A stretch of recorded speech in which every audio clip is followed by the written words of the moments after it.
Hello and welcome to Big Orbit Games unboxing video of the latest Magic the Gathering Fat Pack for Battle for Zendikar. So the Fat Pack is a great way to start off a collection for new players, or for existing players it's a great way to buy 9 boosters and have some fun with it.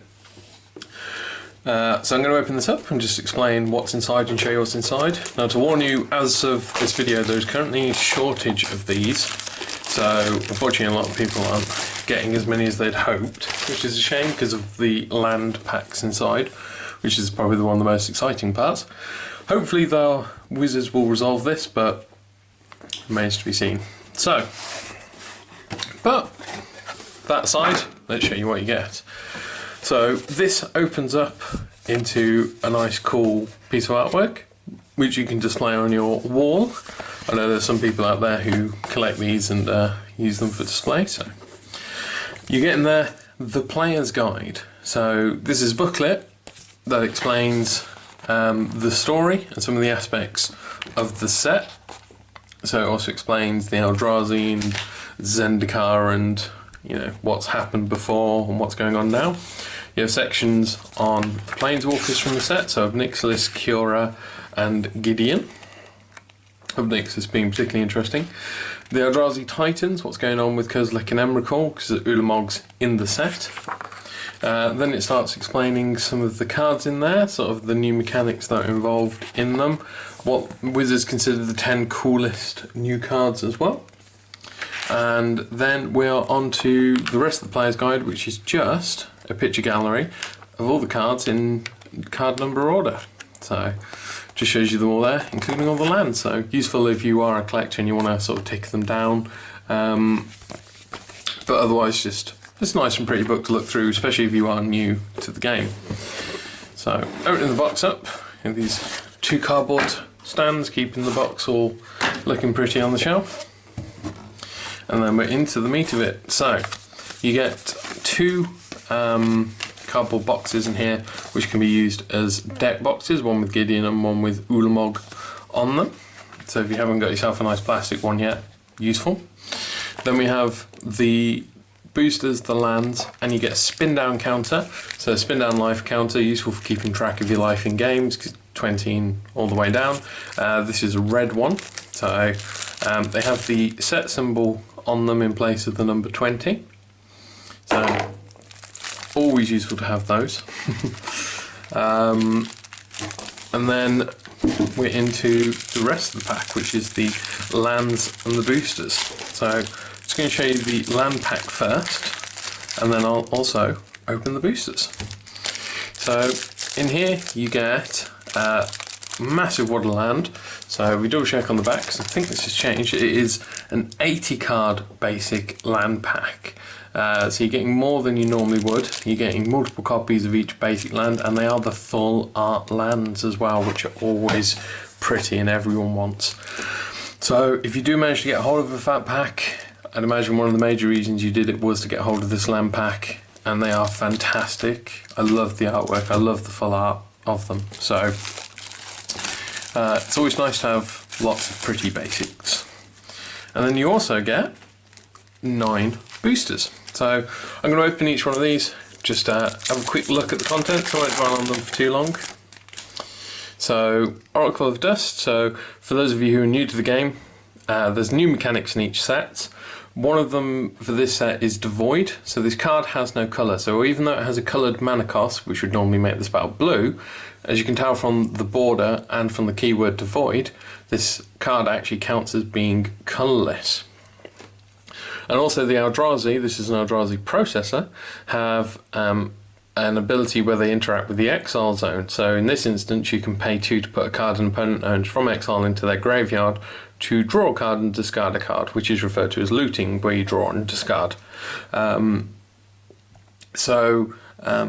This is using the exile zone as sort of like a cost mechanic for getting extra benefits. So yeah, so just going to quickly flick through these. I'm not going to spend too long on them. We have the return of the allies from the original Zendikar, so these all benefit each other when they're played through the rallying mechanic in this instance.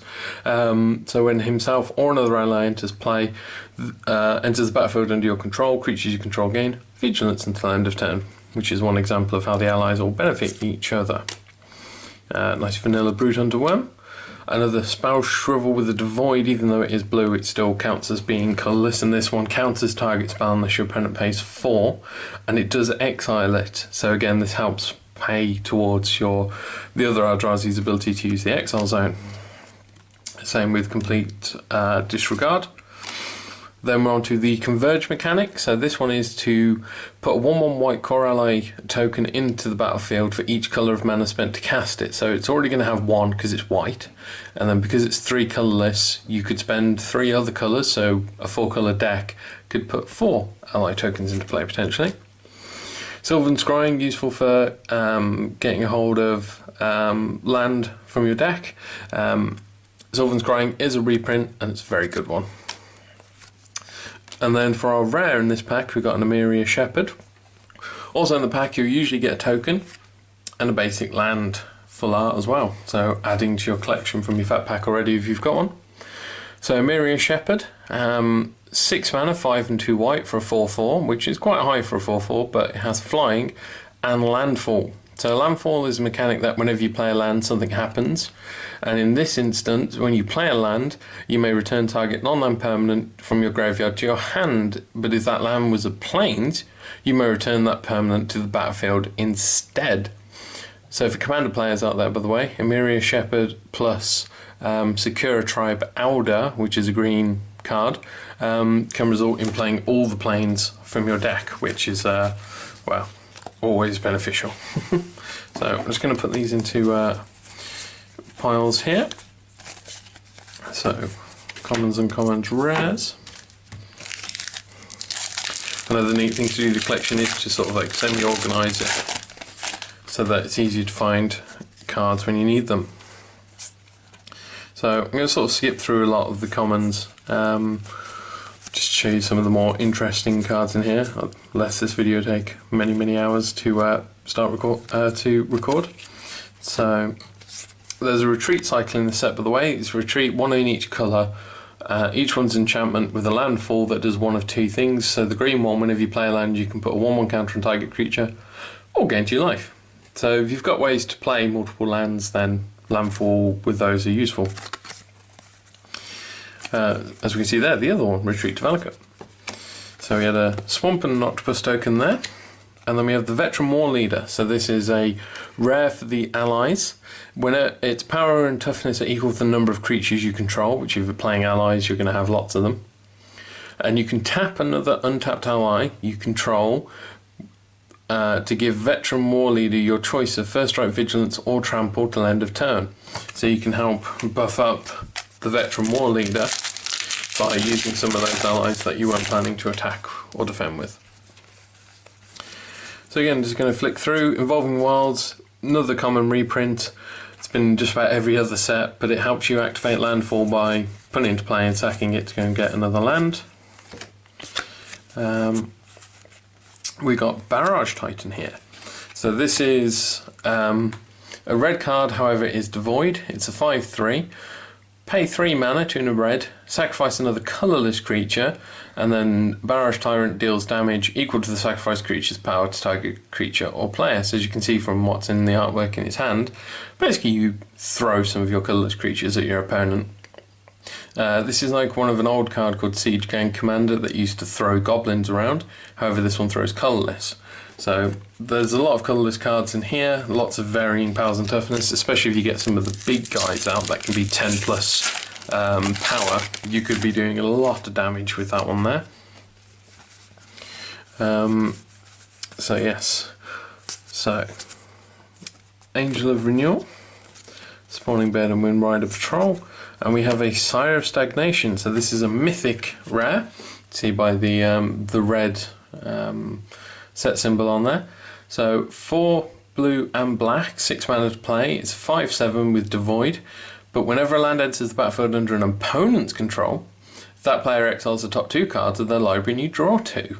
So this punishes your player for using the landfall mechanic, so it can be useful to help sort of slow down what your opponent's trying to do. It makes them second guess whether or not they should play that land, whereas usually it's an automatic thing to try and play a land every turn. So it could be an interesting one, Sire of Stagnation. It will certainly stagnate the board state if your opponent can't play any lands anymore. So, flicking through mostly to the, again, to the rare. So Grip of Desolation, again, exile target creature and target land. Because there is a lot of land in this, that's a very useful thing to be able to do. And we have a Blight Herder as our rare.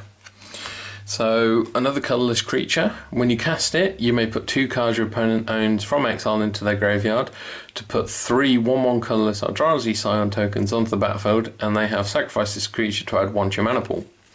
So in the original Zendikar set, there was the Eldrazi Spawn, which were 0/1s sacrificed for a mana.